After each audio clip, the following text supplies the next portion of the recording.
కూడా అనేకమైన శిక్షలు ఇచ్చి రేపు పొద్దున పోటీ పరీక్షల్లో కూడా మన వాళ్ళే ఎక్కువ సంపాదించుకునే విధంగా మీ ఆలోచన మీ యొక్క శక్తిని ఖర్చు చేయండి. కొందరికి బుద్ధి బలం ఇస్తాడు, కొందరికి సమయాన్ని ఇస్తాడు, కొందరికి ధన బలం ఇస్తాడు. బుద్ధి ఉన్నవాడు బుద్ధి ఇవ్వండి, ధనం ఉన్నవాడు ధనం ఇవ్వండి, సమయం ఇచ్చేవాడు సమయం ఇవ్వండి. మూడు తీసుకొని జేబులు పెట్టుకొని సంఘాన్ని పనికి రాకుండా పోతే ఎవరు కూడా ఇలా జ్యోతిబా పూలే అలా నాకెందుకు లేనుకుంటే ఇలా మనం ఇలా ఇక్కడ దండలేసేటువంటి వాళ్ళం కాదు.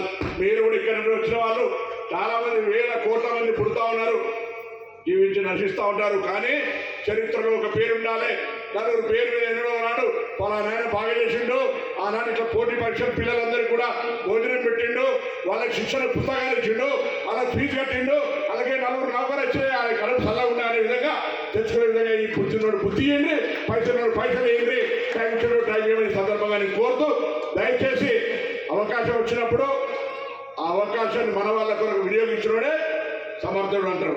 కాబట్టి తప్పకుండా నేను మీకు ఈ సందర్భంగా విశ్వాసం ఇస్తా ఉన్నా. జ్యోతిబా పూలే ఆశయాలకు అనుగుణంగా 1986లో ఆనాడు మురళీధర్ కమిషన్ ఉద్యోగులు పుట్టిన బిడ్డగా భవిష్యత్తులో బలహీన వర్గాలకు సంబంధించినటువంటి ఒక ఆకాంక్షతోటి ముందుకు పోతాం.